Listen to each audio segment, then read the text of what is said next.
Bueno, ¿cómo andan? ¿Se escucha? Vamos a iniciar. Hola, profe, sí, se escucha. Bueno, buenísimo. Hola.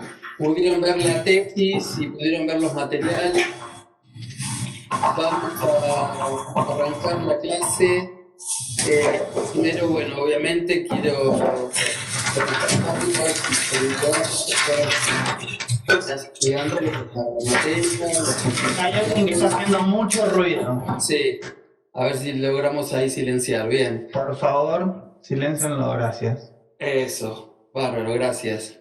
Bueno, hoy tenemos una clase muy especial donde vamos a trabajar diferentes problemáticas de la realización y los lenguajes audiovisuales de la mano de la tesis El exterior de Franco, Alejandro Ojeda, que es un realizador, licenciado en artes audiovisuales, egresado de nuestra carrera.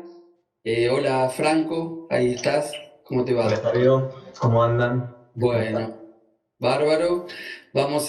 Quiero saludar también a Franco Palazzo, el jefe de departamento y titular de la materia de iluminación, que está también presente, invitado a esta charla. Hola Franco, ¿nos escuchás? Sí, acá te los escucho. Es un poco confuso porque estamos los dos con el mismo nombre de usuario. Con el mismo nombre, sí, sí, Es sí. como el meme de Spider-Man, ¿viste? Estamos como. Pero bueno, muchas gracias por la invitación. Me encanta, bueno, como te decía el otro día, que se puedan mostrar estos trabajos y que se armen estos espacios de compartir materiales de estudiantes de otros años, tesis y demás, porque me parece que retroalimenta un montón y ayuda para que nos conozcamos todos un poquito más también. Totalmente, y te agradezco mucho que estés presente y tus materias de esta manera, haciendo así, bueno, cruces que me parece sumamente interesante. Bueno, lo que vamos a hacer es un diálogo abierto, muy libre, donde todos tienen la posibilidad de plantear lo que necesiten, lo que quieran, lo que les parezca justamente.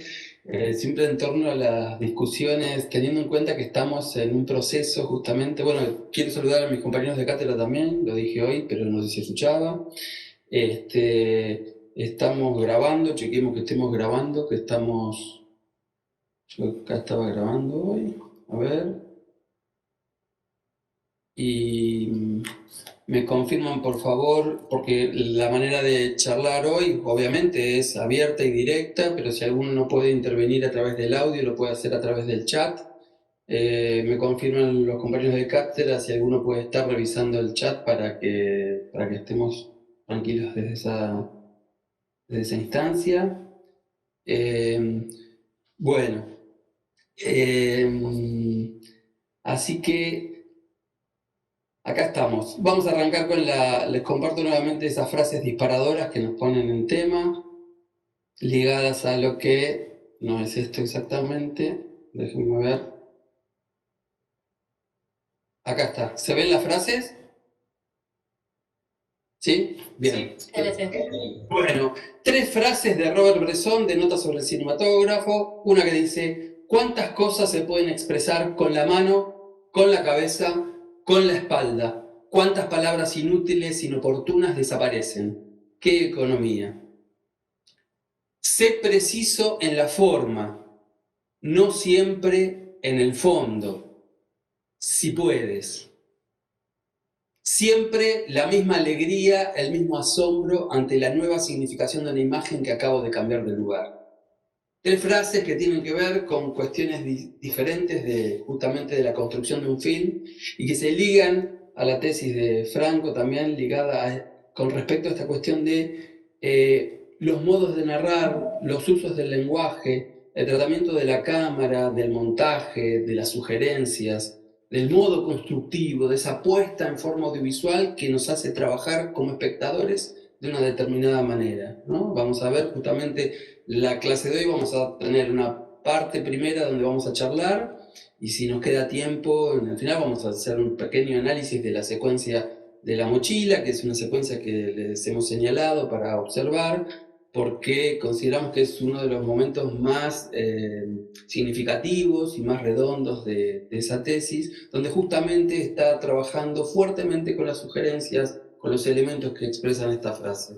También esta cuestión de la construcción, lo que nos invita a pensar Bresson, o nos desafía a ser preciso en la forma, no siempre en el fondo, ligado a esta cuestión de modos constructivos, sentidos, contenidos, emociones, todo lo que tiene que ver con los sentidos que se construyen a partir de una película, que como veníamos hablando, siempre son parte de su propia forma. Forma y contenido son dos caras de esa misma pieza, de ese mismo sistema que es un film. Y él plantea ser muy preciso en la forma y no siempre en los sentidos, en esos sentidos que pueden ser a veces abiertos, que pueden generar múltiples aristas y múltiples lecturas de acuerdo a lo que se esté trabajando.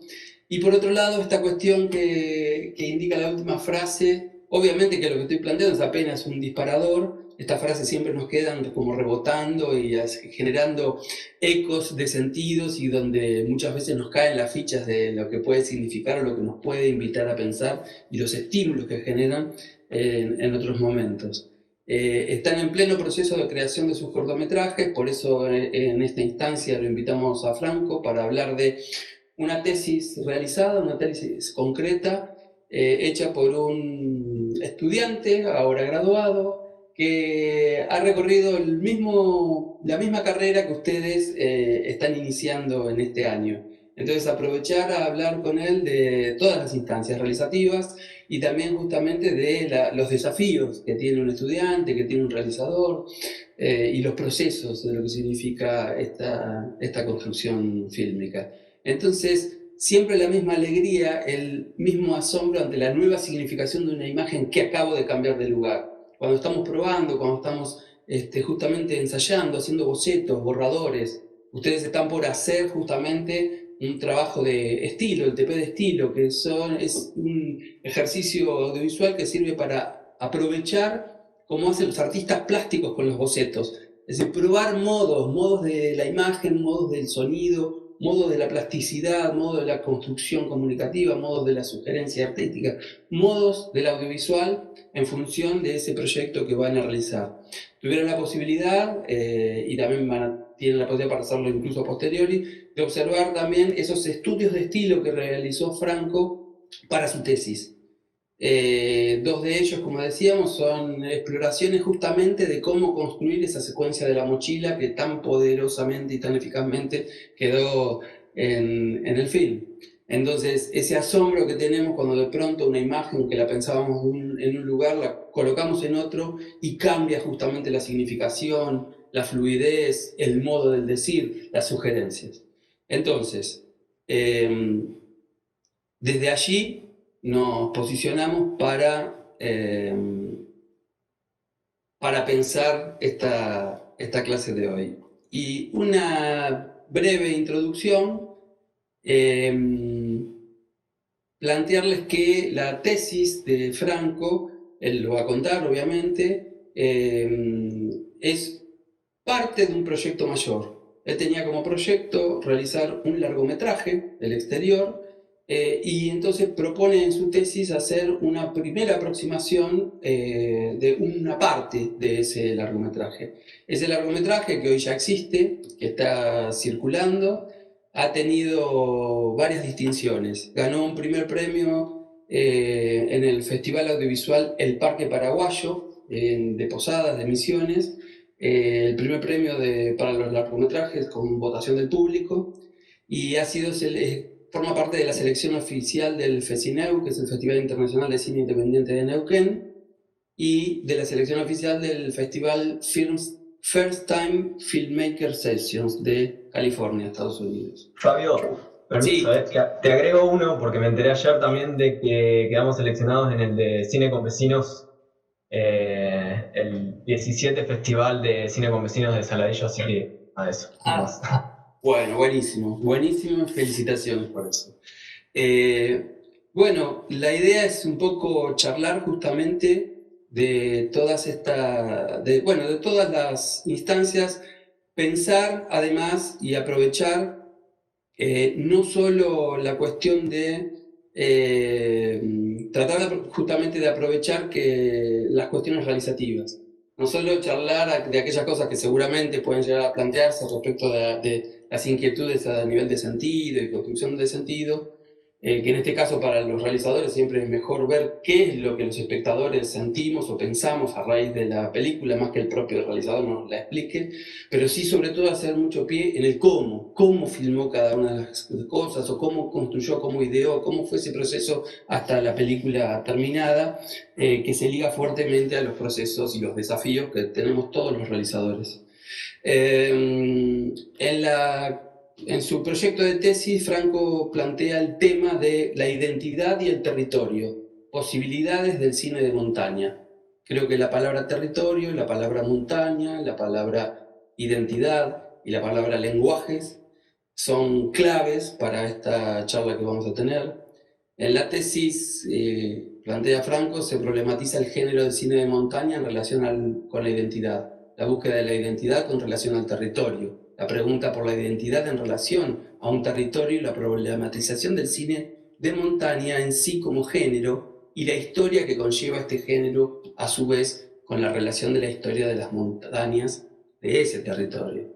Porque tengamos en cuenta que Franco se formó acá, como se lo están haciendo ustedes, pero él es de Neuquén. Entonces se formó acá, pero filma allá. Y filma desde allá, desde sus propias improntas, desde sus propias experiencias, de su propia mirada. Y me parece que en esta tesis justamente busca desentrañar varias inquietudes a todo nivel con el film. Entonces, lenguaje, identidad, cine de montaña, me parecen esas tres cosas que son claves.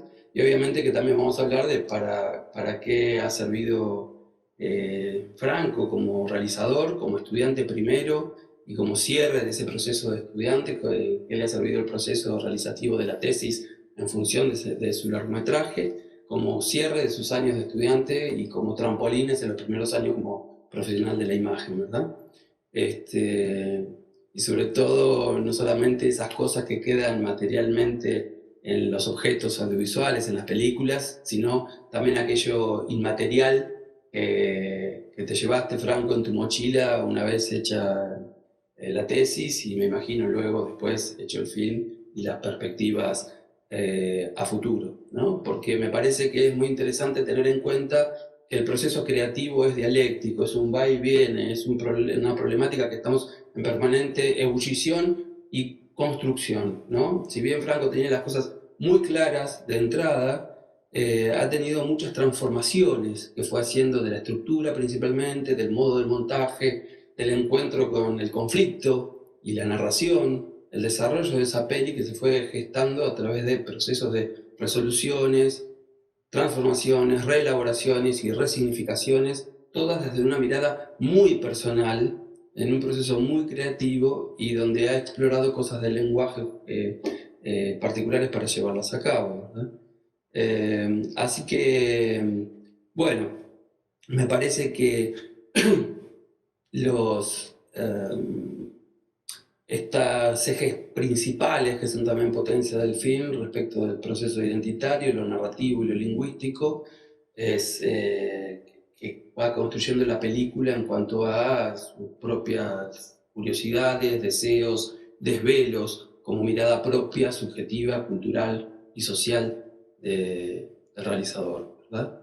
Así que memoria, cultura, futuro, visión, perspectivas, contradicciones, todas cosas que aparecen y que son parte no solamente del film, sino que también refleja cosas que tienen que ver con la historia regional, local y también de nuestra propia historia general.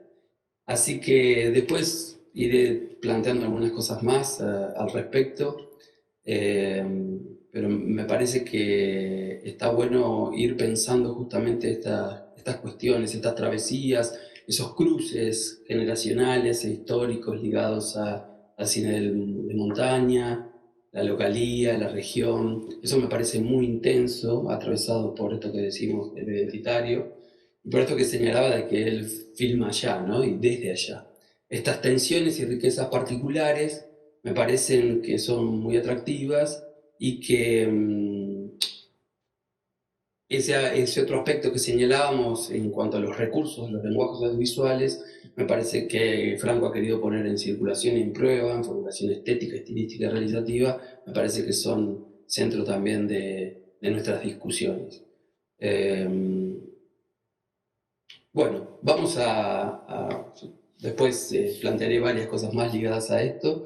Vamos a charlar un poco del film, a escucharlo un poco a Franco, por ahí comenzar. La idea, yo voy a por ahí moderar un poco la conversación, pero obviamente les digo, como planteé al inicio, ustedes le hacen las preguntas que quieran hacerle en el momento que les parezca. Y para arrancar por ahí, Franco, que nos puedas contar un poco cuál fue el origen del proyecto, cómo fue esta relación de una prueba, de un largometraje, bueno, contarnos un poco todo. Bueno, Fabio, gracias por invitarme primero y gracias por la introducción.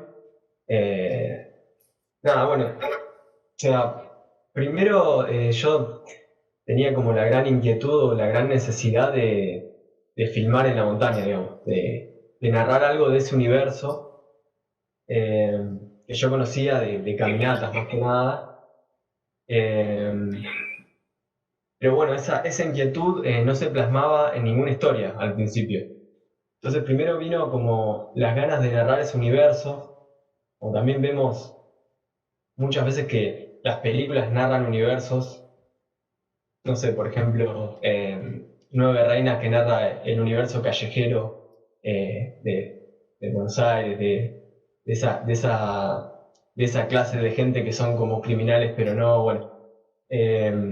Hay universos que están ahí y que por ahí nos dan ganas de narrar. A mí me pasó eso. Y bueno, después justo vino la etapa de la tesis y se me ocurría que necesitaba una motivación más allá de la tesis también, o mejor dicho, de hacer algo que sea personal, no solamente para cumplir con la tesis. Entonces decidí encarar esto, esta inquietud que tenía, y fueron decantando cosas que yo sabía sobre ese territorio, digamos. Tanto experiencias personales como relatos que había escuchado, cuestiones históricas que me había enterado, cuestiones ligadas también con los pueblos originarios, cosas que yo fui investigando. Y todo eso decantó en una idea de hacer una película que narrara ese universo. En principio era a través de 3 historias que me parecían representativas de ese territorio. La historia de una pareja que va por primera vez y contrata un guía para que lo lleve, la historia de un cóndor, y al principio estaba la historia de 2 cazadores también, que finalmente no la filmé. Pero bueno, en principio ese fue el inicio del proyecto y de ahí salió el desarrollo.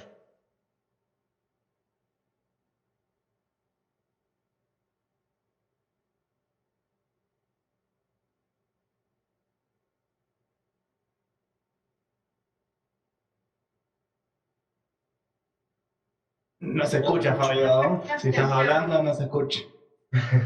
Ok, ¿cómo fue la relación entre el proceso de la tesis y el largometraje? O sea, ¿por qué hay una tesis de una parte y por qué?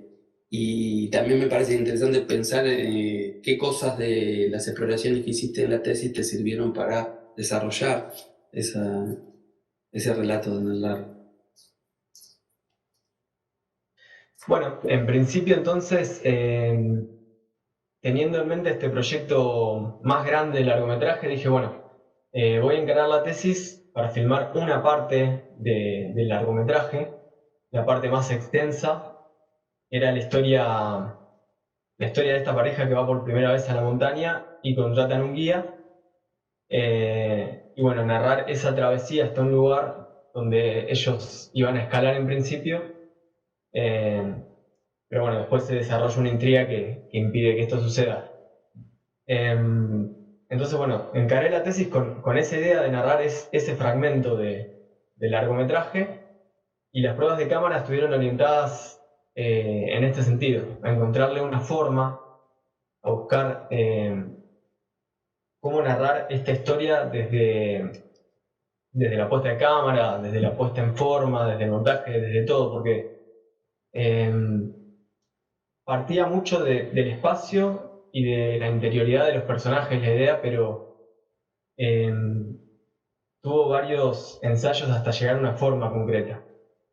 Entonces, en ese sentido, el taller de tesis me sirvió, digamos, por estas pruebas de cámara, ¿no? Con los actores que siempre son muy valiosas y realmente te permiten saber si algo está funcionando o no. Y también en las devoluciones de colegas y de profesores te das cuenta si va por ahí o por ahí podés tener la posibilidad de probar otra cosa. Eso está muy bueno también.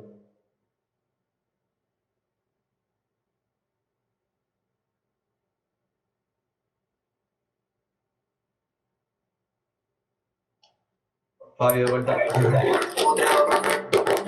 Perdón, ¿qué cosas le quieren preguntar a Franco? Empecemos a hacer circular la palabra.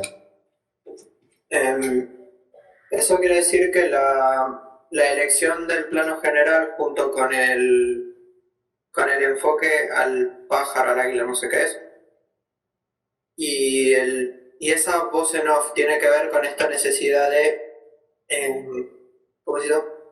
Filmar en la montaña el espíritu, el alma del montaña, ¿eso significa?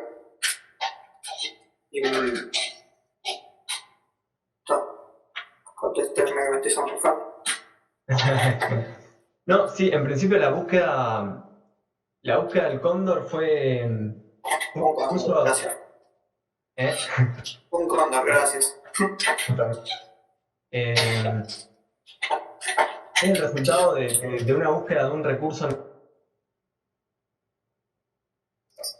Perdón, estás muteado, Franco.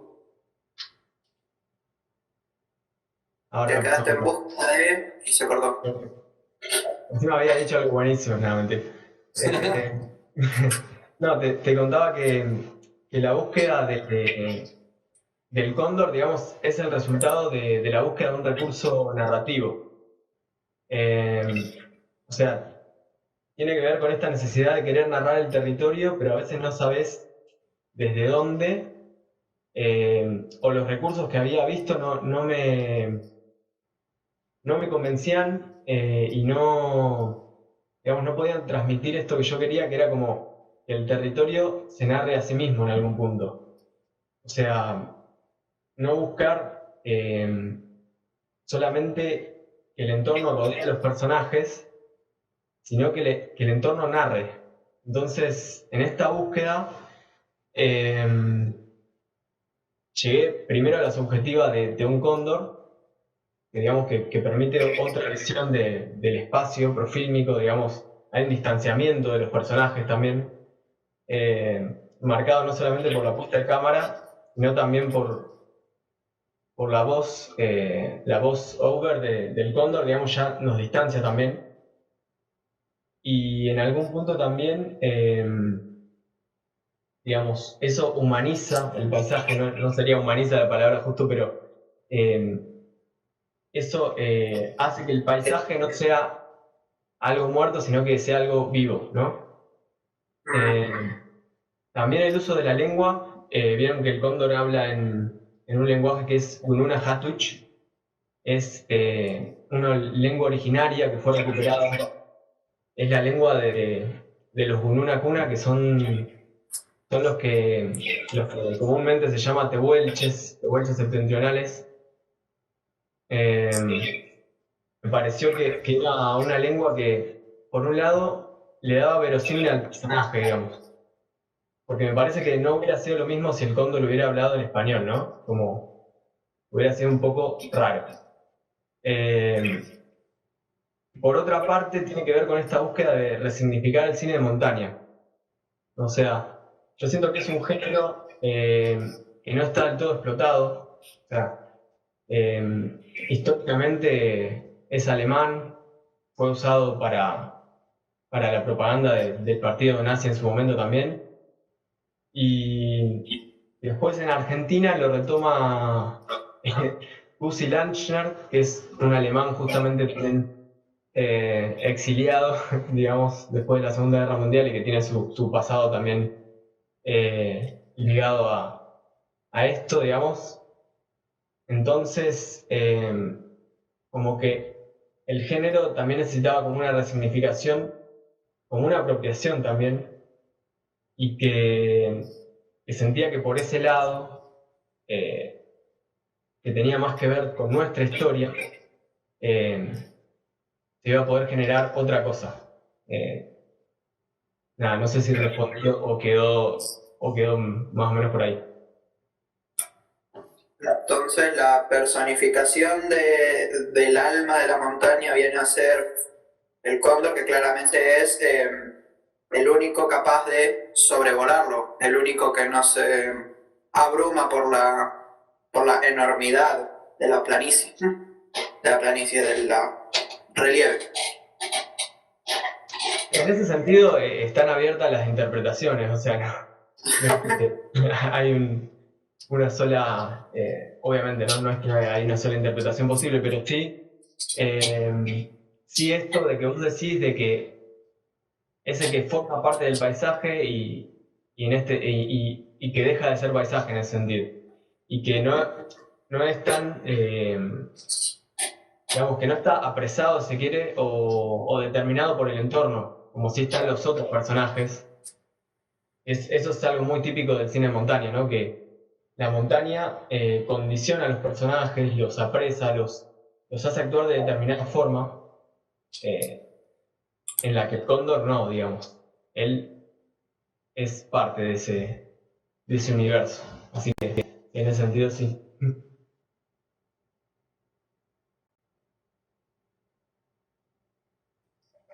Bien, ¿qué otra pregunta? ¿Qué más? ¿Escucha? Sí.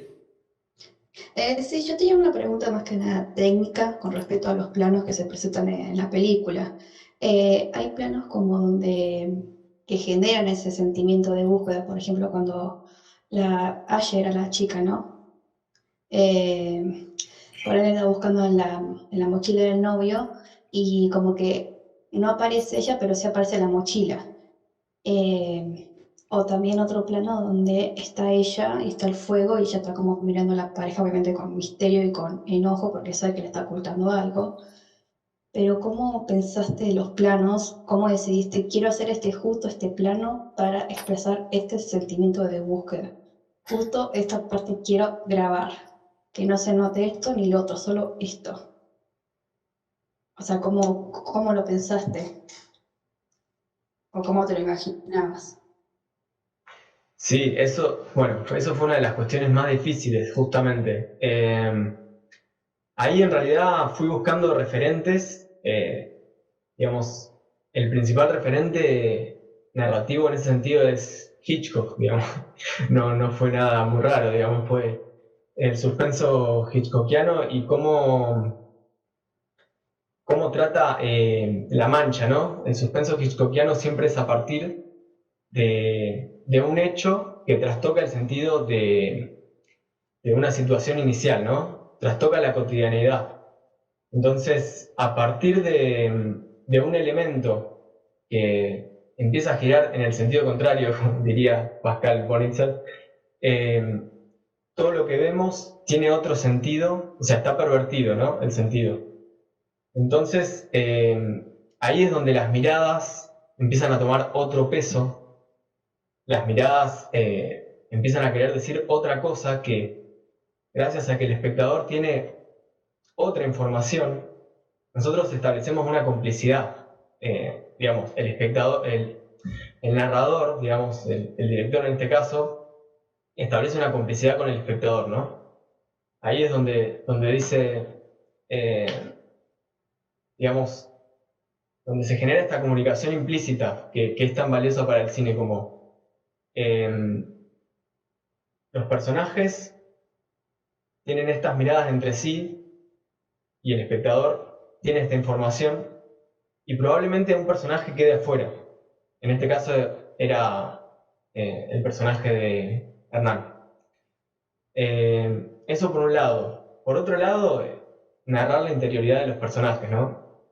Eso fue también otro interrogante fílmico, cómo narrar la interioridad de un personaje. Y bueno, los recursos que fuimos encontrando fueron el primer plano, la expresión en contraposición con lo que se dice, por ejemplo, y también el uso del flashback, que fue algo que apareció después, que no estaba al principio, y que sirve un poco también para mostrar ese mundo interior de los personajes, casi como una expresión del pensamiento en el momento en que aparecen, ¿no? Después sí, bueno, son cuestiones más de planificación. Cuando uno empieza a armar una escena, a mí me gusta usar storyboard. Herzog diría que soy un cobarde, pero bueno, no importa. Empiezo a planificar un poco cómo quiero que vaya teniendo ese desarrollo de la escena, la temporalidad y los recursos que se van a usar. Entonces, bueno, esos planos estaban planificados teniendo en cuenta esta indagación previa, como para generar un increscendo en la escena, una cuestión que derive justamente en la escena del fogón en una explosión, ¿no? Entonces también tienen que ver con cuestiones de puesta en escena más técnicas, por ahí más realizativas. No sé si respondí o faltó algo.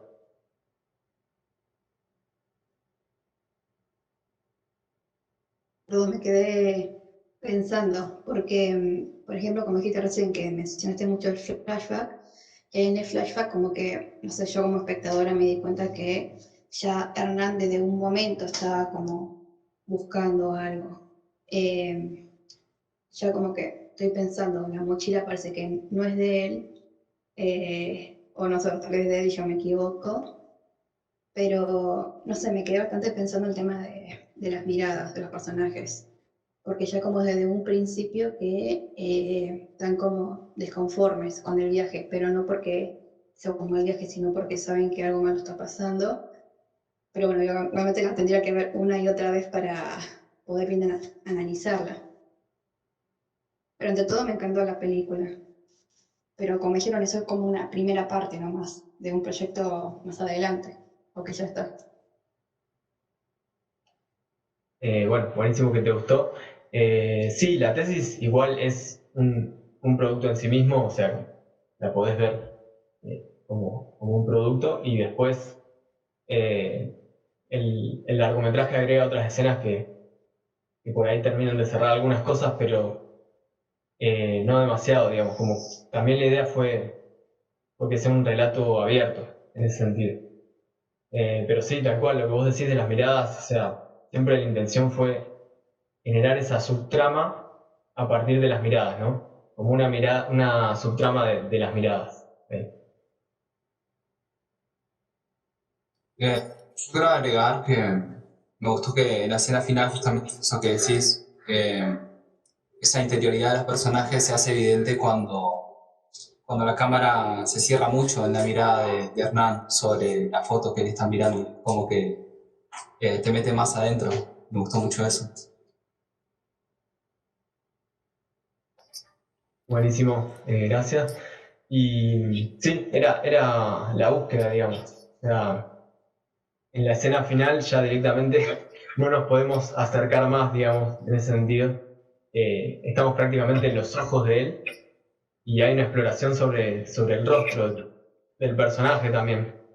Y también sobre las fotos, que nos dan alguna información nueva y la comparación con la foto esa que va generando una subtrama. O sea, si uno sigue la foto estructuralmente, aparecen momentos muy puntuales y que dan pistas también muy puntuales. Entonces, bueno, sí, estructuralmente era eso, tampoco es otra cosa que lo que vos dijiste, es eso. Yo tengo una pregunta. Buena, primero. Más a lo técnico, ¿cómo hiciste para grabar un cóndor? Onda, ¿cómo lo pensaste? Porque no es que era un detalle, dependías casi totalmente del cóndor. Onda, ¿cómo lo resolviste? Eso. Bueno, eso tiene parte de riesgos que uno asume, ¿no?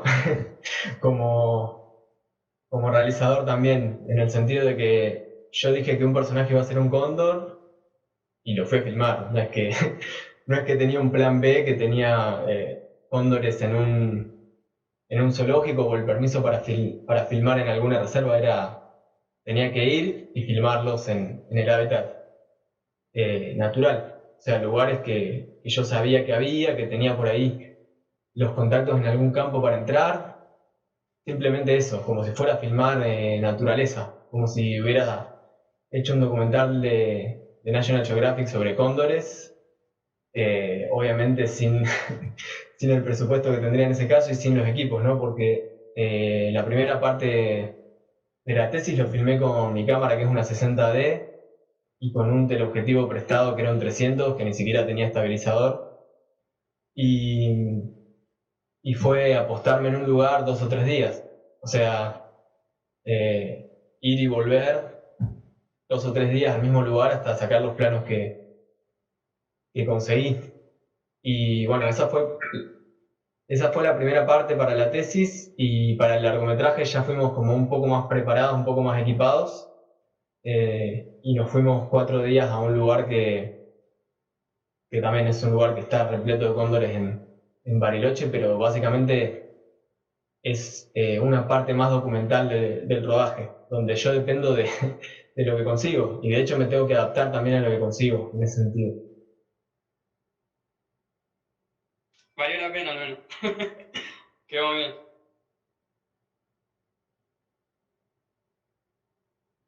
Esto que decís de adaptarte a digamos, a las dificultades, porque es una dificultad tener que como cazar un cóndor en el aire con el teleobjetivo. ¿Qué otras dificultades tuviste al grabar en montaña? Porque, o sea, se me hace que no es nada fácil.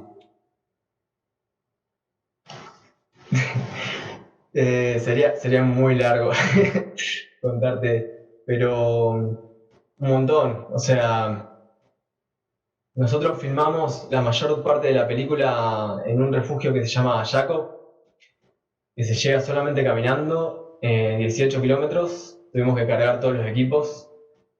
Éramos 15 más o menos en el rodaje. Y bueno, por ejemplo, al día 4 nos quedamos sin comida, como para que te des una idea de las pequeñas dificultades. Y bueno, tuvieron que bajar compañeros a buscar más, cosas por el estilo. Así, un millón. Pero bueno, no quiero ponerme muy anecdótico. ¿Cuántos eran para estar, o sea, subir hasta allá con todos los equipos? ¿Y cuánto equipo? ¿Cuánta gente era? Éramos 15, contando todos los actores. Había hasta 2 amigos encargados del catering. Cocinaban ahí dos amigos míos. Y bueno, después todos los miembros del equipo técnico. O sea, cámara, asistente de dirección, sonidista, arte. Había uno por rol en general, como una cuestión de que esté cubierto, pero tampoco podíamos tener más gente. Ya era demasiado 15 personas, pero bueno, era como... así se dio. Franco, y ligado a esa problemática, sobre todo puede ser muy interesante que hables de las dificultades que llevan a las resoluciones creativas. Es decir, como vos decías, para filmar los cóndores me tuve que adaptar, tuve que estar 3 días, me imagino que un poco esperándolos, un poco siguiéndolos, un poco como vos decías, la dificultad entre localizarlo, encontrarlo y el plano.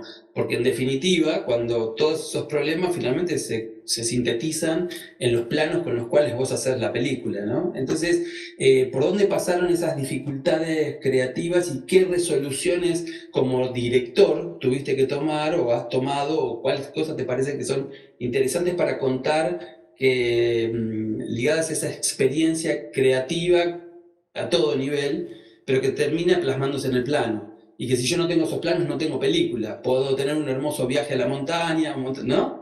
Entonces, ¿qué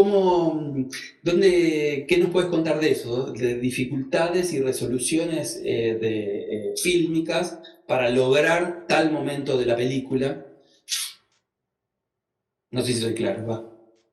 No, sí, totalmente claro. O sea, en principio, frente a las dificultades de producción, la respuesta siempre es realizativa. O sea, es como vos sabés que tenés esa dificultad en ese momento y tenés que resolverlo de alguna forma, digamos. Porque no, por lo menos en esta clase de producciones no hay posibilidad de pasar el rodaje para otro día. Entonces, bueno, sí, todo el tiempo había dificultades de ese tipo. A ver, estoy pensando alguna. Por ejemplo, te cuento primero no una dificultad, sino una interacción por ahí con el azar, que fue en la secuencia de la mochila, el momento que se le pone la mosca en el cachete, por ejemplo. Esas son cosas que pasan en el momento y son interacciones que a mí me gusta que pasen, digamos, que hay que estar abierto también a que pasen con el azar y que uno las puede incorporar y puede hacer que jueguen a su favor en algún sentido, o pueden convertirse en un problema también. Pero cuestiones como, no sé, resolver escenas que eran muchos planos, acortarlas y resolverlas en 2 o 3 planos, cosas que pasan muy seguido. Bueno, todos los planos subacuáticos que filmamos del bosque, en realidad había otra escena ahí que era mucho más compleja, que era de un cóndor que caía en el agua, que había como una posibilidad de que un cóndor muera. Finalmente no quedó bien, digamos, el muñeco del cóndor, bueno, un montón de cuestiones, y eso terminó siendo algo que quedó sugerido como una posibilidad, pero se resolvió de otra forma finalmente. No sé qué respondí o...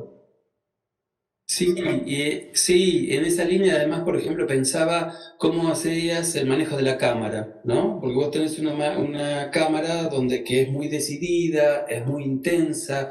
Hoy hablaban, por ejemplo, me interesó mucho la pregunta que había hecho Guada, creo, que ligada a esta cuestión de que vos hablaste de todas las intensidades que explotan finalmente cuando ella le arroja la foto en el momento del fogón, ¿no? Pero esas intensidades que arrancan desde cuando se plantea el conflicto con la foto, en esta secuencia de la mochila, ¿no? Tan delicada, tan minuciosa, tan trabajada desde lo espacial y desde lo temporal, tan trabajada desde de las pocas palabras, ¿no? Está todo muy dicho. Hoy hablabas vos de las miradas, ese relato segundo o simultáneo que va sucediendo entre las acciones físicas, lo que se dice y las miradas, ¿no? Las miradas de complicidad. Vieron que esto va sucediendo a lo largo de la película, que de pronto al principio, es decir, se arma un triángulo. Al principio son ellos dos, los protagonistas, que se manejan como pareja, pero después se va armando un triángulo de complicidad a través de justamente la secuencia de la mochila, que es cuando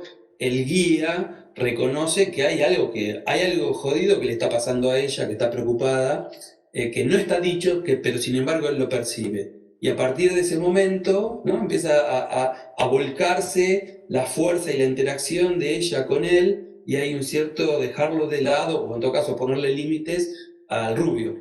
Entonces, es ese manejo que se empieza a desplegarse justamente desde esta secuencia desde el momento de la foto, y en el momento de la foto nosotros no sabemos qué es lo que sucede, pero sí lo que aparece como conflicto es ese malestar. Hay un malestar enorme de ella con su compañero de viaje, que de pronto se va de empezar a descubrir en la secuencia inmediata, que es la del lavadero, ¿no? Saber que ahí hay una mentira, y se sigue cargando de intensidad, ese suspenso, esa relación, se va cargando de intensidad, hasta que explota en el momento de de la noche, ¿no? Y del fuego. Entonces ahí hay todo un manejo estructural por un lado, pero, y que a su vez se va construyendo desde la minuciosidad de los planos, ¿no? Entonces, por otro lado también está, hoy hablaba de la intensidad de la cámara, de las intencionalidades de la cámara, por ejemplo en el dron. El dron no construye paisajes bonitos del sur, más allá de que son imágenes hermosas. No son simplemente paisajes bonitos, sino que hay toda una intencionalidad de la mirada, hay un desarrollo, un despliegue, como cuando aparece el primer descubrimiento del cóndor, ¿no? Que está viendo a esos tipitos que están por allí. ¿Qué pasa con todo eso? ¿Cómo lo diseñaste esas cosas?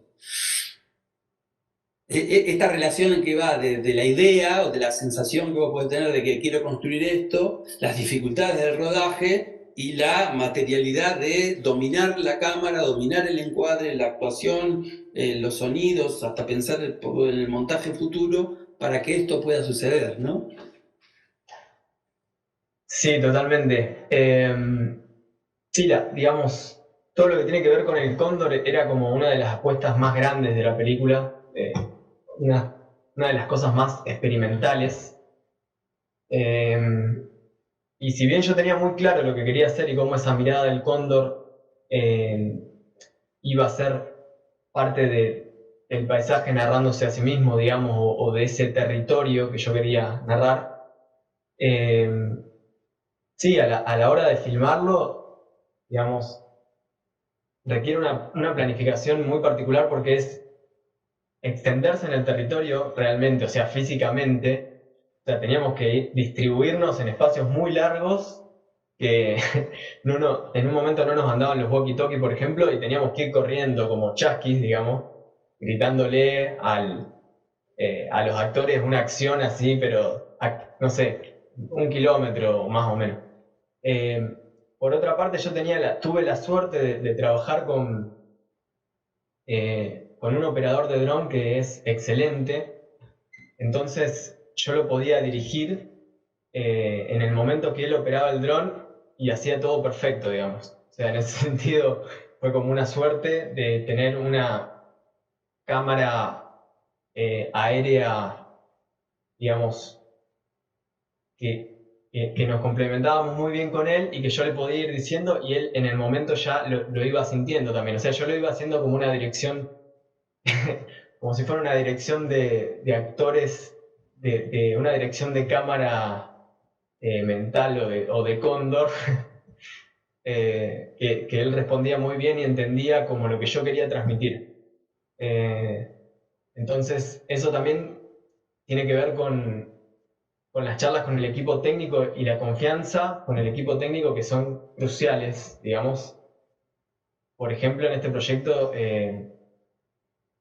fue algo sumamente importante el equipo humano, siempre lo es, pero por ahí en este caso era más extremo, o sea, porque estábamos en un lugar bastante inhóspito o por lo menos que no tenía todas las comodidades y si el equipo técnico no estaba convencido de ese proyecto, no iba a querer estar ahí, digamos, iba a querer ir. Entonces, también el deseo, transmitir las ganas de filmar,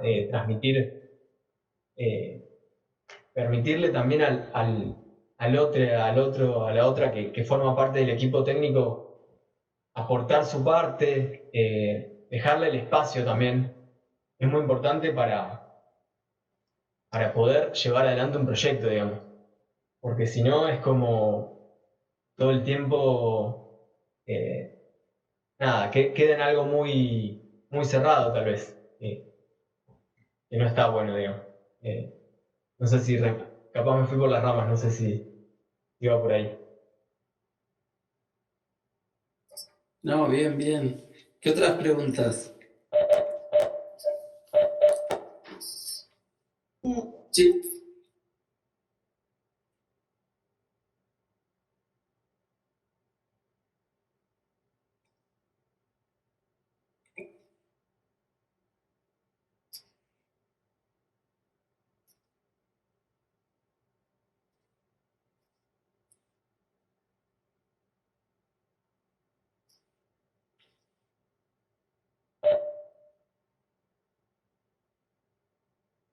Buenísimo. Bueno, lo del ritmo, Fabio sabe que fue muy extenso el montaje de la tesis y bueno, gracias a las devoluciones de Fabio y de ir encontrándole el ritmo, llegamos al resultado que es ahora, pero la verdad costó mucho. De hecho, los primeros cortes eran muy difíciles de ver, o sea, lo veías y decías como, me duele la panza, o, ¿qué es esto? pero no, después fuimos encontrándole el ritmo, pero la verdad que fue muy difícil, o sea, no fue algo que fluyera, digamos, desde el principio. No sé si Fabio vos querés decir algo sobre esto. Mirá, yo me acuerdo, me mataba de risa porque había encontrado una de las correcciones y que de lo que hablo acá es modulación, porque los primeros cortes justamente eran muy regulares, muy pausados, muy lentos y muy indiferenciados. Es decir, todo parecía lo mismo. Lo que hoy tiene cada escena y cada secuencia tiene sus riquezas y sus juegos y su estructuración, esta que hablábamos justamente, por ejemplo, de las intensidades que después explotan, eran todas cosas que estaban neutralizadas, no existían, y las imágenes eran las mismas. El tema era el modo del montaje, encontrar el modo del montaje y encontrar además la constitución del conflicto. Porque lo que poníamos era que si no hay cambios dinámicos, se agota lo que se estaba construyendo. Y sobre todo porque no aparecía, el conflicto estaba atascado. Entonces era como una, ¿no? Me parece, era como una, como vos decís, esta cuestión te daba dolor de panza verlo porque en realidad parecía que no pasaba nada. Y lo interesante a pensar, me parece, y sobre todo pensar, Franco, que están los estudiantes justamente ideando su corto que va a ser de 1 a 3 minutos, que está en el proceso de elaboración, de ideación y de pruebas realizativas, y de probar borradores, hablar un poco de esas cosas, ¿no? De que no es tan sencillo la idea, materializar el plano, y después cuando tengo materializado el plano, después montarlo, encontrar justamente la fluidez narrativa, el impacto emocional o a todos los niveles que podamos señalar. Entonces, cómo las mismas imágenes y los mismos sonidos, según cómo se montaran, podían decir nada, era una cosa así planchada, o de pronto convertirse en un relato muy intenso, que a mí me parece que es un relato muy intenso, muy valioso, muy potente, que tiene determinados momentos con algunas flaquezas, pero que tiene momentos que son muy, pero muy ricos. Y sobre todo esto de que hablaba de la secuencia el tratamiento que vos hacés de las sugerencias, ¿no? Que incluso lo tenías como planteo hasta de no dejar bien claro cuál, sí, el conflicto identitario del protagonista o del rubio, pero que de todos modos narrativamente la película no da respuestas completas al respecto, sino que sobre todo es casi como una invitación a pensar. Entonces me parecía muy interesante esa cuestión, que fueron las pruebas de montaje, montones de pruebas de montaje que hiciste hasta que encontraste un modo en el cual el conflicto empieza a aparecer y a partir de ese conflicto todo empieza a acomodarse y por lo tanto el montaje puede justamente aligerarse, ¿no? Y modificar las instancias. Contarle un poco. ¿Se entiende un poco esto que estamos planteando? Sí. Bien. Sí, totalmente, Fabio, lo que vos decís. Me acuerdo de eso de las modulaciones y es muy fundamental eso de ir encontrando los climas, ¿no? De paso respondo a la pregunta anterior, si no tuvimos problemas con el clima. No tuvimos problemas. Mucha suerte, increíble suerte. 10 días de sol, un día de viento y llovizna, uno solo, pero duró un ratito y después todo sol. Que también es interesante pensar qué hubiera pasado si nos tocaban días nublados, días de viento, porque nosotros estábamos como abiertos a a ese azar que iba a cambiar la película. Pero bueno, volviendo un poco al montaje, Sí, o sea, como decía Fabio, fue ir encontrándole la vuelta. También es difícil cuando uno escribió el guión, después lo va a filmar, después lo va a montar, viene cargando con muchas cosas atrás. Entonces, como que tener una mirada fresca es muy difícil. El típico, digamos, duelo del director para convertirse en montajista, ¿no? Como decir, bueno, lo que ya no se logró, digamos, o sea, no vamos por ahí. Eso por un lado. Por otro lado, no montar el guión, digamos, como cuando vas a la escena no montes el guión que tenías. Agarrar el material como si no fuera tuyo, digamos. Es como recibís ese material como si lo hubiera filmado, es como un ejercicio intentar hacer eso, como si lo hubiera filmado otro y ser lo más honesto posible, digamos, con el material. Tampoco ser autocrítico en exceso, en el sentido de, no, es un desastre todo. No, intentar tomarlo natural, digamos, como, esto es lo que me dicen las imágenes, ¿no? Estar abierto a esas imágenes, empezar a verlas, dejar de verlas también. Está bueno también tomarse un tiempo largo de cuando uno hace un corte, no sé, 3, 4, 5 días sin verlo. Si uno tiene el tiempo y la posibilidad, obviamente por ahí los tiempos a veces académicos o de entregas de trabajos no nos permiten eso, pero para un proyecto como un largometraje es muy necesario. Entonces, eso sería como una de las cosas grandes cosas que aprendí, como intentar ser honesto con el material que uno tiene cuando llega al montaje. También escuchar mucho lo que le dicen los demás, es como muy importante. Y después son pruebas, probar. Probar hasta que se llega a algo que tal vez no sea lo que se planteó al principio. Eso es también algo muy importante, que por ahí llegás a lo que vos querías, pero por otro camino. O sea, si estás abierto a narrar, digamos, de otra forma, podés encontrarle esas soluciones. Tal vez si estás cerrado a ir siempre con la misma, capaz que no llegás, digamos. No sé, por lo menos eso es mi experiencia. Tal vez hay gente que va, filma lo que quiere, consigue el montaje perfecto y también está buenísimo que te pase eso. En mi caso, no es así, digamos, es ir buscando también. Es muy valioso eso que estás diciendo de poder encontrar aquello mismo que tenías como deseos de película, pero tal vez desde otros lugares, ¿no? Que es un poco eso que sucedió. Y te habían preguntado cómo fuiste encontrando el ritmo para los planos, si hay algún plano en especial que marca el ritmo en los demás.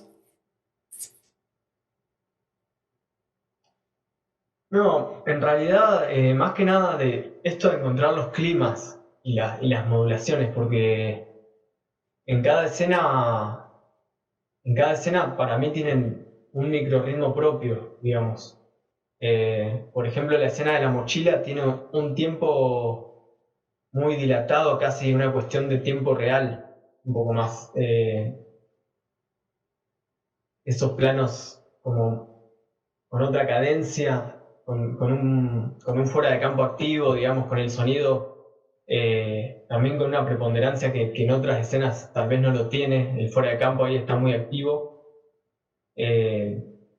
Y haciendo hincapié como en esta subtrama de la cotidianidad que empieza a suceder con las miradas entre Ash y Nehuen, y con el hincapié de la puesta en escena, ¿no? Como la puesta en escena haciéndote hincapié en un plano detalle de una foto, carnet, que no sabemos qué significa, pero sabemos que es importante, porque hay un plano detalle largo sobre eso.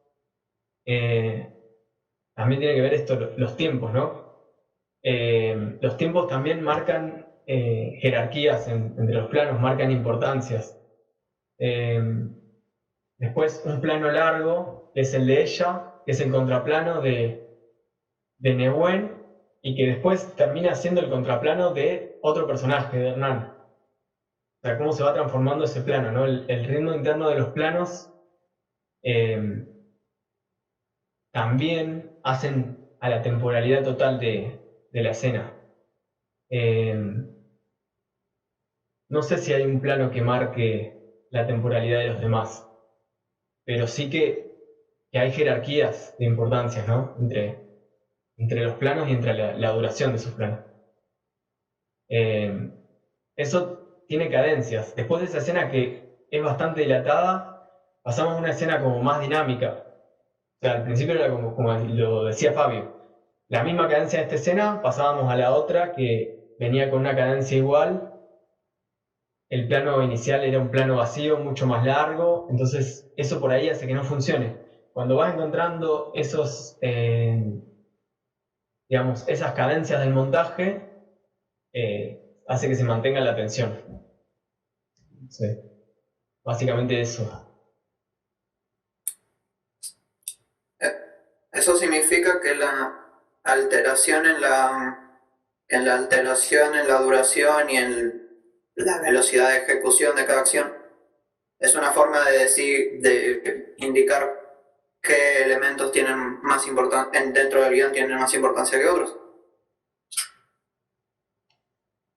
Sí, totalmente. Igual depende del sistema narrativo que tenga tu corto, digamos, o tu proyecto o tu audiovisual.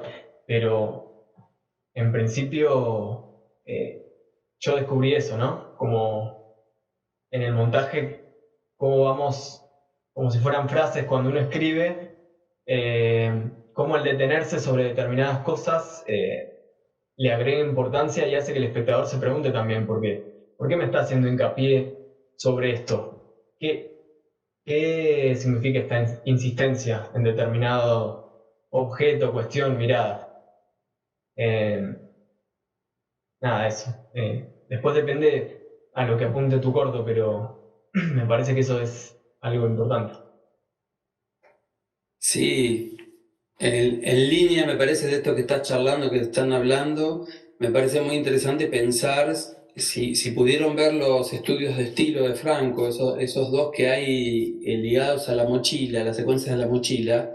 Lo interesante es que en esos borradores que vos hiciste, en esas pruebas, en esos bocetos, como decíamos, en ninguno de ellos está la secuencia completa o la secuencia todavía estructurada. Son pruebas de cámara, pruebas de ritmos, pruebas de montaje y de actuación. Por ejemplo, esa secuencia de la mochila que empieza con ese campo vacío, ¿no? Que hay como unos palitos, ahora en un ratito lo vemos, hay unos palitos en un campo vacío donde entran unas piernas y la cámara de a poco escribe la situación, ¿no? La escribe con su encuadre, que no va. El encuadre móvil nos hace ir descubriendo las cosas de a poco. Un personaje que apenas lo vemos, luego las manos de ella, sus rostros, su relación. Y, por ejemplo, en esos borradores, que ninguno está en esas cosas, porque tenés otros borradores que por ahí sí hay una relación más directa con cómo quedó la escena en la película, en la definitiva, pero que en la versión definitiva de la tesis, siempre estamos hablando, ¿no? Pero que acá, por ejemplo, en uno de los ejercicios, te colgás con un plano sobre sobre unas varas, una planta, te colgás en ese campo vacío, empiezan los personajes a hablar fuera de campo, tardan mucho, qué sé yo, pero ahí está y la cámara empieza a moverse. Y ahí está el germen, si bien el plano no es idéntico al que después haces justamente, porque el otro es más descantado, más estilizado. Ahí está el germen de lo que que vas a desarrollar en la secuencia. Hay un cachito en esa, hay otro cachito en el otro borrador ligado a las miradas, por ejemplo, cómo el personaje se cuelga y el tiempo que tiene la mirada del tercero en este caso. Miren, me hacen acordar al Chino López. ¿Se acuerdan cuando hablábamos que lo importante en el Chino López era el testigo, el tercero? ¿Dónde posó la mirada el Chino López para hacer esa foto? Y bueno, uno de los pivots fundamentales de esta secuencia de la mochila es el tercero, es el guía, que es el que la ve a ella y el que valoriza desde el tiempo que dura su mirada lo que le está sucediendo a ella como quilombo. Entonces, en esa relación, de donde se cuela el azar, como decías, del tábano que se pone en su rostro, digamos, pero esa sensibilidad y esa capacidad realizativa de decir, pucha, entró un tábano a campo, el actor por suerte lo incorporó también, porque no es que dijo, uy, corten que me picó el tábano, sino que lo incorporó en su actuación, en su naturalidad, pero la cámara y la dirección lo esperan, lo mantienen, lo sostienen y lo construyen. Y luego es el montaje el que le da el carácter, justamente, dónde empieza y dónde termina cada uno de esos planos, es lo que le da el carácter a esa respiración que logra tener la secuencia, ¿verdad? Entonces, como todos esos factores que estás señalando, pero sobre todo hacer pie en esto, es decir, que las pruebas no es que necesariamente voy a hacer la secuencia ideal, a veces sí, puedes hacer un borrador donde la secuencia finalmente salió bárbara y la voy a hacer igual a como estaba hecha.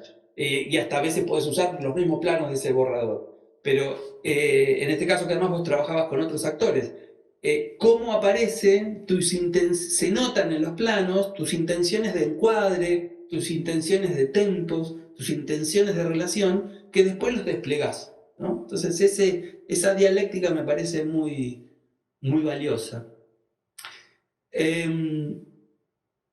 A ver qué les parece. Si quieren podemos hacer una pequeña pausa de un par de minutos y luego retomamos la conversación. Si hay alguien que quiere preguntar algo específico ahora, lo hacemos también, si quieren, me dicen. Pero digo, podemos hacer un recreito de 5 minutos y podemos ver, para estimular el diálogo, esa secuencia y continuar la charla. ¿Qué les parece? En el chat hay varias preguntas. A ver. Nada, eso. Hay bastantes. Bien. No sé, Fabio, ¿querés que las respondamos ahora o después? Como quieran. Sí, como quieran. Vamos con las preguntas. Bueno. A ver. A ver, ¿dónde estamos? Bueno, creo que la última. Sí. Un detalle no menor, Franco, porque tu tesis es un borrador del largometraje o el largometraje está hecho con las imágenes de tu tesis más un poco más de rodaje. No, es parte del largometraje, no es ningún borrador. No es que filmé todo, no. Agregué otras escenas nada más. Bien. Esto es importante para que nos quede a todos esa idea, porque si no parece que pudiera llegar a ser otra instancia, ¿no? Bien. Totalmente. Acá alguien dice... perdón, vos ya habías leído una para responder. No, te escucho a vos, no sé cuál es la última por eso. En el chat dice, por ejemplo, esta pregunta, dice, tengo mucha curiosidad con el personaje de Hernán, si es que no me confundo de nombre. ¿Cómo fue su construcción? ¿Desde un principio tuviste la idea fija de que estuviera?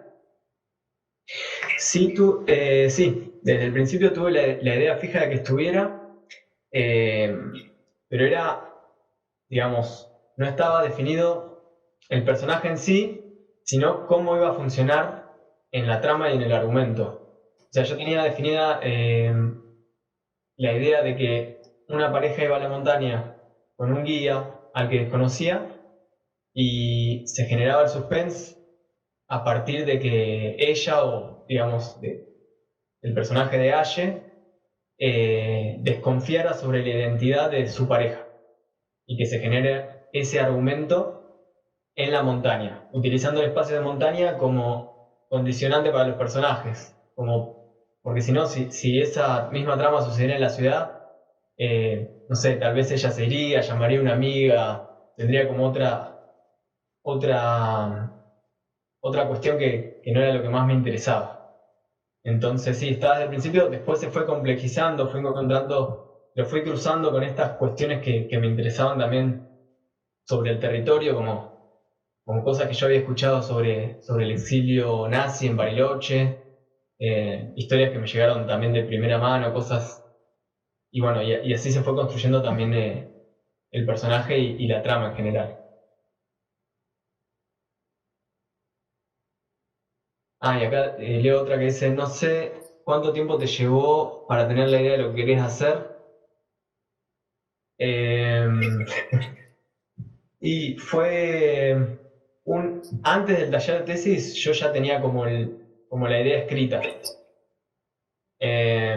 Y durante el taller de tesis y guión 4 creo empecé a escribir el guión. Después al otro año recién filmé. O sea, un proceso bastante largo.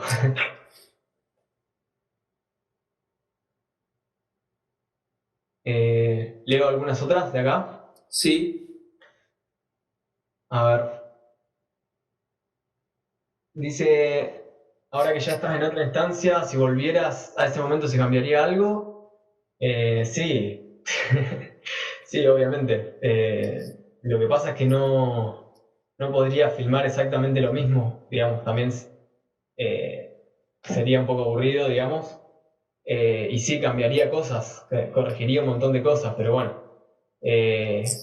También tiene que ver con el desapego de una vez que uno hizo algo, ya decir, bueno, es esto, y el aprendizaje queda para la próxima película. Eso también es importante que, por más que le des muchas vueltas y hagas muchas pruebas, en un momento hay que sacarlo. Eso también. No sé si...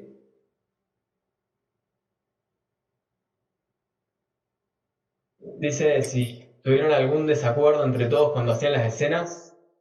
Sí, pero igualmente, como que a mí me gusta ya llegar al rodaje con lo principal discutido.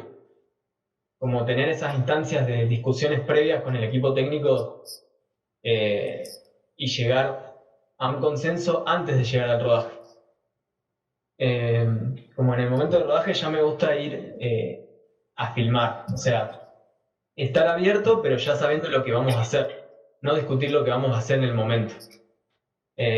Sí, obviamente hubo desacuerdos del tipo de me gusta más acá el encuadre, no, me gusta más acá. Bueno, sí, eso es parte de la dinámica del mismo rodaje que ya conocen ustedes también. Cuando decís estar abierto, ¿qué significa? Estar abierto a muchas cosas, a las sugerencias del equipo técnico, al azar, cómo interviene el azar también. Estar abierto también a que, por más que uno sabe lo que va a buscar, también puede ser que aparezca otra cosa, que está buenísima, y ese es el momento. El tema ahí es una cuestión de prioridades también. O sea, uno sabe lo que va a buscar y por ahí tiene que priorizar eso, y eso otro que aparece, dejarlo para después o no, o tomar la decisión de arriesgar y ir por eso que apareció, que ocurrió en ese momento. Pero bueno, son decisiones también del rodaje. A mí me gusta también tener un espacio, incluso en el plan de rodaje, para la improvisación. O sea, decir, bueno, vamos a hacer estos planos y este último tiempo me lo dejo para ver si puedo filmar algo más.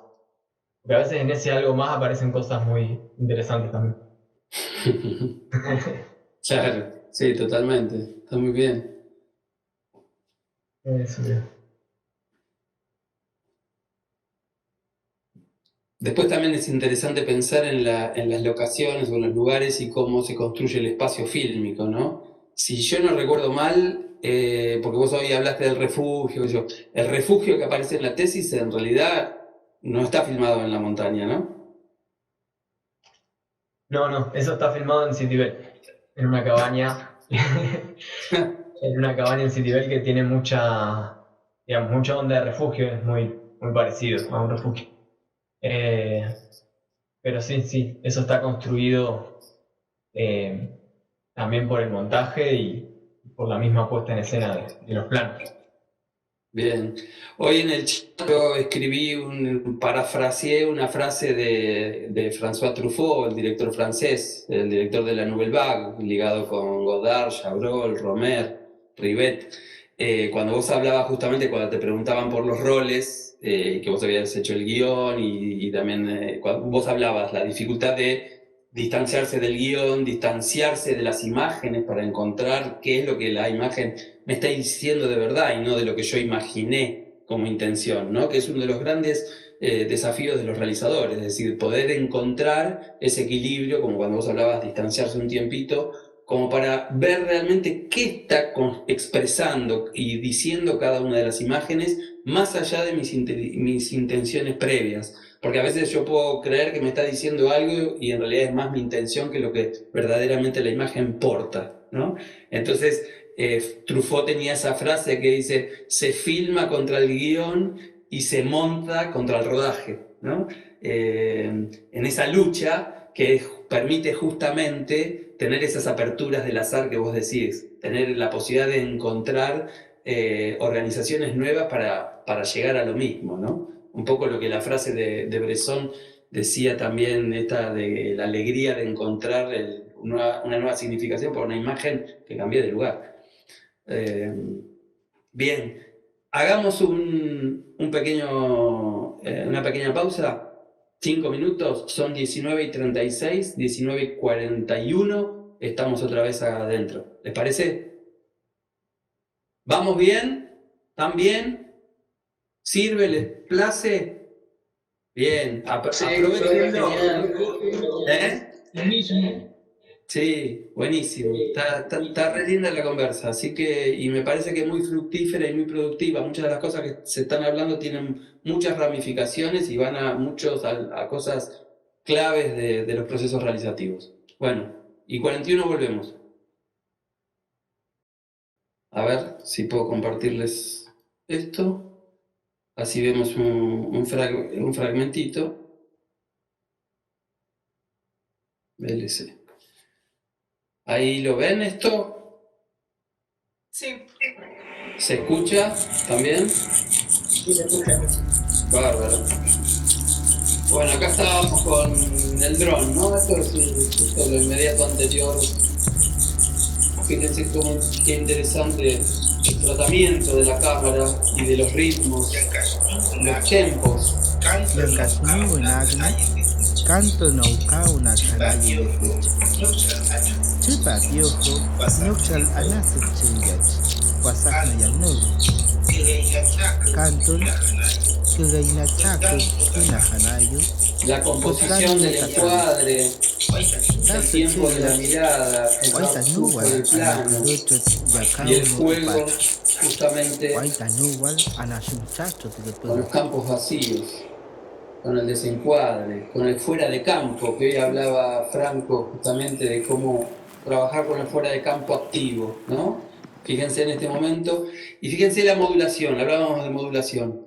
Ese primer arranque de la secuencia que se continúa fluidamente con este momento que empieza a advertir algo desde el fuera de campo, marcado claramente por las miradas y por lo que va a venir. Y prestenle atención al ímpetu de la modulación de esta secuencia, es decir, veníamos con ese entorno tranqui de la palabra, del vuelo, venimos a esta previa de lo que va a venir ahora, como sube, hace un pico de intensidad, luego baja para lo que sigue con la mochila. Es decir, hay un contraste, un juego de contrastes entre este primer momento que va a venir ahora respecto de la intensidad física y el vértigo que tiene este momento respecto de otras intensidades que plantea el momento de la mochila.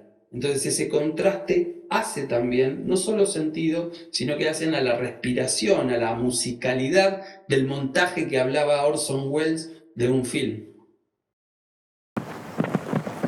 ¡Córrese! ¡Bajada! ¡Voy!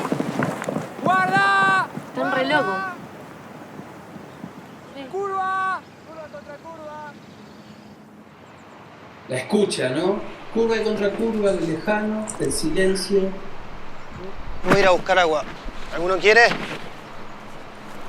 No, está bien. ¿No Salle? No. Tengo hambre. Gordo, Hernán, ¿el cortaplumas? Ahí abajo, en la mochila, en el bolsillito de abajo, fíjate.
No lo encontré. Tiene que estar por ahí. Ya se me cayó todo. No importa, yo como. Bueno.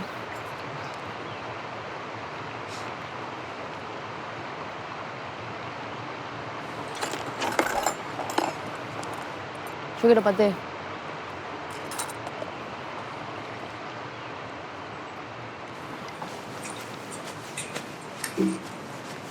Bien, fíjense nuevamente en esto que estábamos hablando de las intensidades y del manejo del fuera de campo, ¿no? Cómo modula la situación desde el fuera de campo. ¿Me escuchan? ¿Se escucha? Sí. Sí. El contraste que veníamos diciendo acá, el punto de escucha, fíjense los sonidos, cómo se pierden, le dan paso a este campo vacío que hablábamos hoy, el de las ramas, el del agua que corre por ahí, que en parte se adivina y en parte está fuera de campo, el rumor del ambiente, los pequeños movimientos de estas piernas, de este... Voy a ir a buscar agua. ¿Alguno quiere?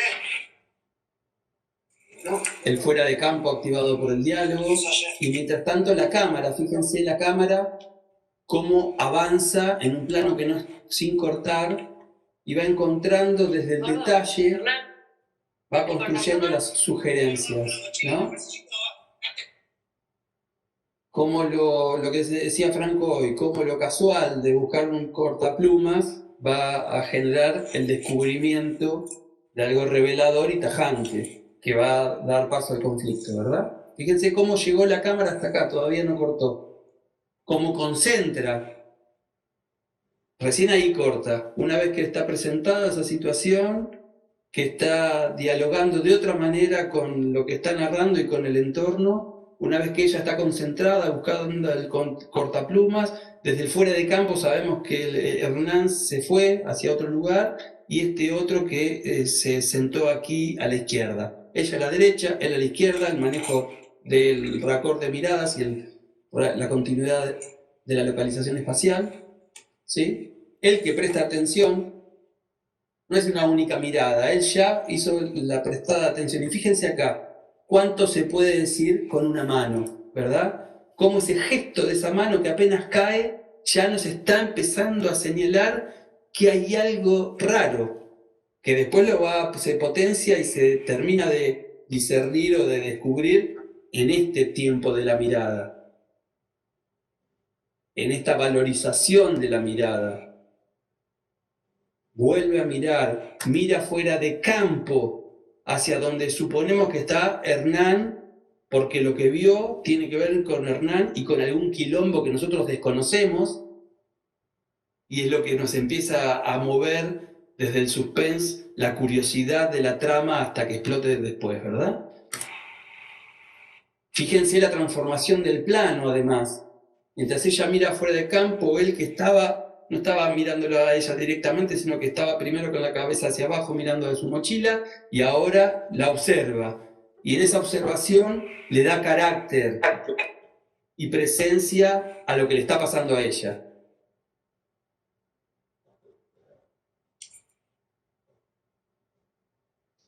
Estos tiempos, estos pequeños movimientos, estos pequeños gestos, esta fuerza de la mirada concentrada, que trata de entender algo. Ella está pensando algo que es sumamente problemático y que todavía nosotros no sabemos qué es, pero compartimos emocionalmente esto que le está pasando, que después descubriremos qué. Mientras tanto, compartimos esto. Pero fíjense, este mismo plano este mismo encuadre es donde el plano siguiente va a entrar Hernán desde el fuera de campo, de allí al fondo.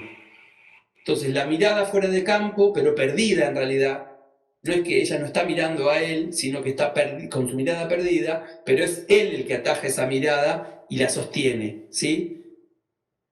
Dos miradas enfrentadas que aunque no se miren entre sí, se constituyen. Y él, en este leve movimiento de comprender que algo está pasando, da paso este otro momento de la situación.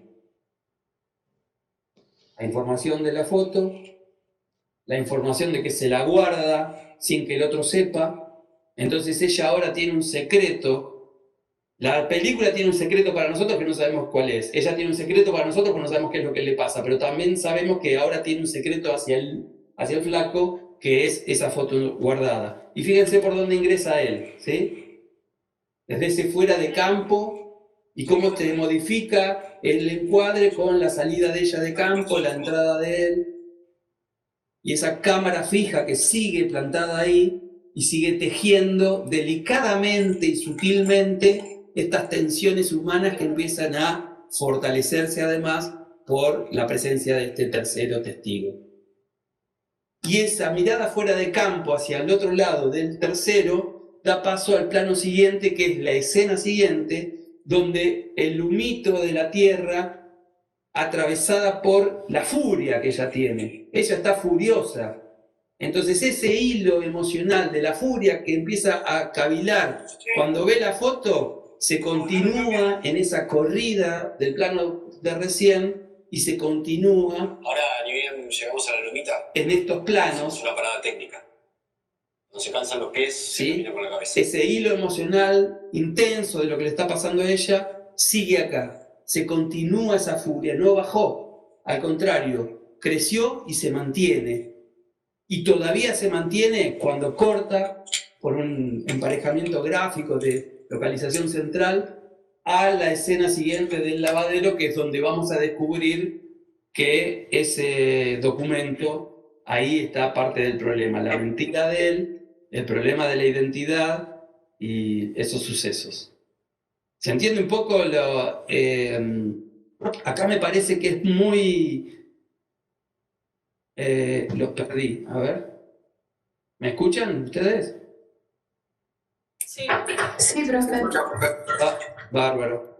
Ah, porque tengo que dejar de compartir esto.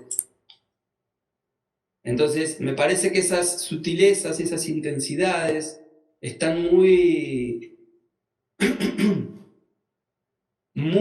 trabajadas justamente desde el lenguaje, desde a mí me parece muy interesante cómo trabaja fuertemente las sugerencias, ¿no?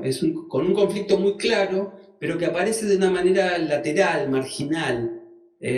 No se plantea, Franco no plantea los conflictos de manera evidente o directa, sino que aparecen más bien de manera lateral. Eso me parece muy interesante y está en el origen del proyecto, ¿no? Y el tema es cómo se formula realizativamente. Porque una de las potencias de este trabajo es justamente esta secuencia que plantea ese conflicto principal a partir de la foto, y en esta escena hermosa que Franco la viene trabajando desde el taller de tesis, como venía señalando, con esas pruebas realizativas, es que me parece que esas pruebas que estaban buscando un modo allí, acá logran materializarse de una manera potente y que llegan al nivel de sutileza constructiva muy eficaz, ¿verdad? A mí me gustaría hacer una pregunta, no sé si ya le hicieron. ¿Vale? Si el uso del tamaño del encuadre, o sea, el lente, que fue un 300, fue a propósito para generar como ese encierro o esa lo dramático que da la película, ¿no? El largometraje. Como que no me expreso con la palabra, pero es como todo el tiempo así en tensión, por así decirlo. O fue sin querer queriendo. Era el único lente. Podía pasar que fuera el único lente, pero no. En realidad, cuando yo decía el 300, me refería más a los planos de cóndores, que teníamos un 300 con un duplicador, terminaba siendo un 500 o un 600. Igual teníamos un 300 también de la serie L de Canon, que es como no es fijo, digamos, que es un zoom.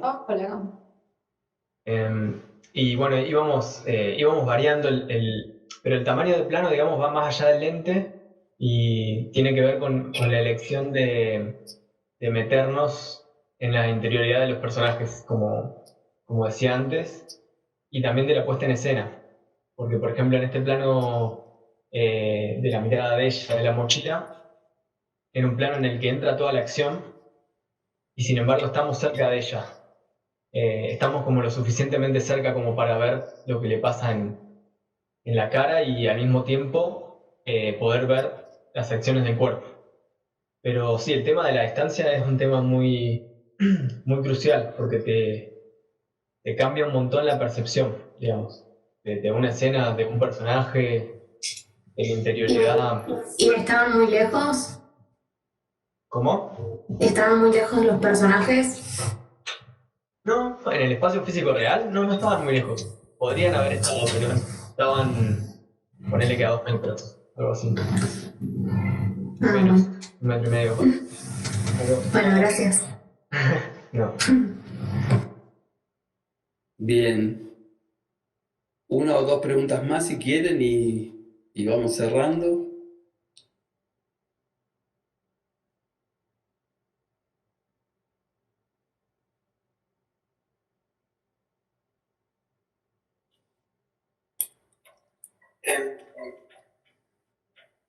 ¿Podría preguntar qué concepto tenés vos de esta sutileza constructiva que mencionó recién el profe? Y cómo digamos, cómo la pensaste desde la primera etapa, desde la etapa primera etapa realizativa. Sí, de hecho fue una de las cosas como más que siempre supe que eran como más importantes dentro del proyecto, una especie de a veces corazón del proyecto, o no sé, muchas veces uno quiere filmar, tiene el argumento todo, pero hay escenas como muy marcadas y las quiere filmar, que siente como esas imágenes que se le vienen, ¿no? Como esos planos que a uno se le vienen, y esta escena era uno de esos momentos. Sin embargo, de que te vengan las imágenes, de verlas, hay un transcurso a poder filmarlas, ¿no? Entonces, lo que decía Fabio de esa sutileza constructiva, nada, llevó muchas pruebas de cámara, no es que se me ocurrió y lo fui a filmar. O sea, sí, se me ocurrió y lo fui a filmar, no me salió, o tuve que ir buscando ahí hasta que sí encontré una forma. No sé si respondí, pero por ahí lo importante es ser honestos en el sentido de lo que uno quiere buscar y hacer pruebas en esa dirección. Y también ser honestos si no salió bien, como aprovechar las pruebas.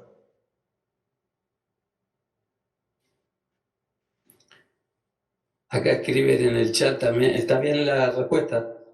En el chat dicen también que le hicieron acordar el inicio, me hizo acordar, entiendo que el inicio de lo que vimos recién, ¿no? Al fragmento del volcán que vimos en las clases hace un tiempo por el movimiento de cámara. Vimos para Inferno, vimos el comienzo de Inferno del Herzog Franco. Y es verdad, eso es traveling sobre la montaña, sobre las rocas, sobre... ¿Qué más? Pregunta. Si bien se presta para que cada uno saque conclusiones, ¿vos como qué tema sería el principal en el que o te centraste o el que pensaste? O sea, ¿cuál sería la temática de la película? Y te diría la identidad, digamos, el mismo que la identidad y territorio, digamos. O sea, porque es un proyecto que nace del territorio y de querer narrar la identidad a través del territorio y intentar por ahí de generar una búsqueda y problematizar cuestiones históricas, culturales, realizativas que atraviesan ese territorio. Así que, más que nada eso. Y Identidad y territorio. Esa madera nunca la puedo abrir.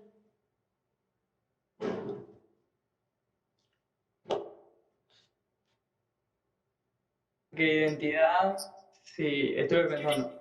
Identidad, según mi conclusión, Hernán estaba atravesando un problema de identidad, claramente, y ni él mismo sabía el problema. yo creo que quisiste dar a entender eso, pero bueno, son mis conclusiones. No, está buenísimo. Sí, sí, sí. Hay, digamos, la película apunta un poco a eso, ¿no? A que se entienda por lo menos que había una inquietud en ese sentido, que el conflicto gira alrededor de eso, sin que necesariamente se dé una respuesta a esa pregunta. Pero sí, totalmente sí, la pregunta va por ahí. Bueno, excelente. ¿Puedo hacer una pregunta? Profe, hay una pregunta muy interesante en el chat, si la quiere leer. A ver, vamos. Iago Illescas, creo que sí, sigo mal el nombre, dice, quería saber, ¿esta es tu primera película? Y si es así, ¿cómo es que se empieza siendo un estudiante todavía? Me refiero a la búsqueda de financiamiento, si el equipo técnico fue contratado, si eran otros estudiantes, la búsqueda de localizaciones, de actores, etc. Sí, en este caso era una película independiente como muchas indies, películas que se filman básicamente casi sin presupuesto, digamos, con el presupuesto mínimo indispensable, y todos trabajaron ad honorem, incluso obviamente yo, sin esperar generar, sin que el objetivo principal sea generar una ganancia de ese producto audiovisual, sino que era como una experiencia para todos. Más allá de que sí, obviamente se cubrió el traslado y alojamiento y comida de todos, eso es obvio. Pero se buscó financiamiento de distintas formas por crowdfunding, por Ideame, y después se gestionaron un montón de cosas. O sea, yo fui al Ministerio de Cultura de Neuquén con el proyecto, presenté una carpeta y gestionamos transporte, vales de nafta, alojamientos. Básicamente se puede filmar con muy poco presupuesto. Así como ustedes filman un corto, piensen que filman 10 cortos y tienen una película en cuanto a tiempo. Así que poder se puede, digamos, no hay muchas excusas. Nada, eso es la lección que se aprendió. Bueno, genial. Me parece si alguien más quiere preguntar algo más, si no cerramos acá las preguntas. Yo quiero hacer un comentario, si me permitís, Fabio. Sí, por favor, claro que sí. Primero, obviamente, aprovechar para despedirme y agradecer la invitación. Bueno, y felicitar a Franco también por la peli. Yo creo que no vi la versión final, yo debo haber visto la versión que entregó como tesis, porque la vi al principio del año pasado, al principio de 2019. Así que, bueno, después me gusta, si la versión se actualizó, me gustaría volver a verla. Pero quería comentar también, sobre todo, aprovechando que hay muchos y muchas estudiantes de la mayoría serán de primer año, para desmitificar un poco y quitarle un poco de peso a esto de la tesis, ¿no? Que en realidad es un trabajo final. A veces uno vincula esta idea de tesis pensándola más como una tesis de doctorado o vinculando más a la dinámica de una tesis de las ciencias duras, ¿no? Y sin embargo, este es un caso como paradigmático y tenemos un montón de casos de largometrajes y de proyectos muy grandes que se realizaron como tesis, pero la tesis también puede ser algo mucho más chico y mucho más abordable, ¿no? Y no hace falta, porque a veces los estudiantes llegan como a los últimos años de la carrera como con esa carga de que la tesis tiene que ser el proyecto de la vida, ¿viste? Tiene que ser algo grande, y no es tan así, es simplemente es un trabajo más, es el último trabajo, tiene esa carga obviamente especial y esa carga simbólica de ser el último, pero puede ser algo, digamos, en términos de escalas de producción, puede ser algo muy pequeño y sin embargo ya como muy significativo en este proceso de aprendizaje que significa el tránsito por la carrera. Lo digo solamente como para que no se queden con la idea de que una tesis tiene que ser algo gigante, un largo, que hay que viajar, que tiene que ser algo caro, sino que todo lo contrario. Lo importante es demostrar que uno aprendió algo en este tránsito y que con ese aprendizaje puede realizar una obra audiovisual. Sí, totalmente de acuerdo con vos, Franco. Yo iba más por el lado de hacer un largometraje, que se, digamos, si uno quiere, pero incluso hacer un largometraje que sea una tesis también tiene sus problemas propios, porque se mezcla, digamos, la cuestión académica con un largometraje independiente que tiene sus problemas en sí mismo. Entonces también es algo a tener en cuenta. Y totalmente una tesis puede ser un cortometraje y está perfecto, está excelente también. Así que nada, gracias por la invitación también y gracias Franco también. Bueno, genial. Les agradezco a todas y a todos. Gracias Franco Palazzo, gracias Franco Ojeda, obviamente, por tu disposición y por tu buena onda para contestar todas las cosas que han surgido. Seguramente podríamos estar charlando muchas cosas más, pero me parece que ha sido muy enriquecedor, y también tu generosidad de poder compartir las pruebas, los estudios de estilo previos, porque es un material muy valioso para los estudiantes para cotejar justamente eso, el antes y el después, qué cosas se concretaron, qué cosas no, de qué manera, por dónde anduvieron esas exploraciones, porque me parece que realmente es un proceso muy enriquecedor. Yo tuve la suerte, el placer y el orgullo de acompañarte como tutor, porque fue un proceso realmente muy enriquecedor. Vos trabajaste muchísimo a conciencia, pero como además se narró hoy, a contrapelo de los primeros armados, con un rodaje muy potente. El armado del montaje costó muchísimo encontrar el modo, el timing, todas las instancias para ese corte preciso para que el relato empezara a fluir.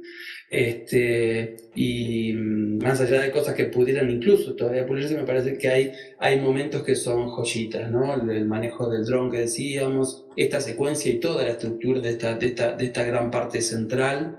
La apuesta, porque además justamente es una apuesta, apostar a que esto que yo señalaba hoy, que plantear las instancias a partir de fuertes sugerencias y no de plantar unas cosas con muy explícitas o muy evidentes, es un camino más complejo, pero también más poderoso, y que también le permite otras resonancias a las significaciones que va produciendo el espectador a medida que va viendo la película, ¿no? Me pareció eso que decía uno de los compañeros, que en esa pregunta estaba la respuesta también, y esa parte de la propuesta de que esa exploración identitaria que implica todos los niveles, ¿no? Desde lo ancestral con los pueblos originarios, encabezados por el cóndor y esa voz off, hasta la historia, la memoria de la sociedad, del territorio, de tu localía, de que filmaras desde tus lugares, desde tus conocimientos y tus experiencias, de esas historias narradas que contabas hoy. Me parece que son muy potentes y que hay momentos audiovisuales muy fuertes, no solamente la secuencia de la mochila, sino también, por ejemplo, la secuencia donde se encuentra con el alemán. No sé si recuerdan que empieza casi como con una postal, hay una postal increíble de los lagos y las montañas, y de pronto desde el fuera de campo entra una voz en off y subtítulo para traducir porque están hablando en alemán, y ahí donde disputan ellos el sentido de la palabra, la memoria, la historia y lo sanguíneo, ¿no? Y la montaña. Es una escena también formidable en su construcción audiovisual y muy poderosa. Entonces, me parece que hay muchos logros realizativos, porque hay una confianza, una exploración muy abierta, muy honesta, como decías vos hoy, pero desde un manejo muy concreto de los recursos y las aristas del lenguaje audiovisual. Es decir, las intenciones solamente, si no hay un manejo de la técnica constructiva de las imágenes y los sonidos y un manejo de los recursos del lenguaje, pueden quedarse simplemente en intenciones. Y acá se ha plasmado en no solo imágenes bellas, sino que sobre todo en momentos fílmicos muy sugerentes, muy potentes y muy eficaces a nivel expresivo, comunicacional y narrativo. Y todo eso porque te arriesgaste así como te arriesgaste con el cóndor, a ver cómo filmar un cóndor y cómo encontrarlos, con todo lo que costó eso, sino que además te arriesgaste a una forma narrativa, como decíamos, que va haciendo sus curvas, sus contracurvas, y proponiéndole una travesía muy particular al espectador, confiando en que el espectador va a saber qué hacer con esos materiales y con esas informaciones, ¿no? Sin sermonearlo, sino justamente con casi como tirarle la pelota para jugar, digamos, de una pelota muy intensa. Así que te agradezco enormemente tu solidaridad y tu disposición para la conversación. Me parecieron buenísimas todas las preguntas que han surgido. Gracias, Franco, también por las reflexiones, y comparto plenamente esa instancia ligada a las tesis. Así que, bueno, invitarlos e invitarlas a que, a la luz de lo que se ha charlado y visto acá, quienes no hayan visto algunos materiales, vuelvan a verlos y comparen las distancias, y sobre todo trabajen con mucha alegría, con mucha emoción y con mucha potencia y con mucho manejo del lenguaje, pero también sueltos. En esa dialéctica hay que manejar el lenguaje, pero soltarse con apertura, como decía Franco, para explorar sus procesos realizativos de los cortos que están llevando adelante. Si les podemos hacer un aplauso, ¿no?, a Franco, a los micrófonos, y hagamos un aplauso que si el aula lo haríamos.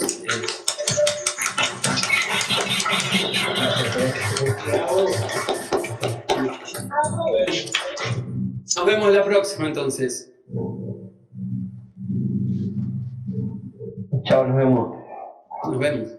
Chao.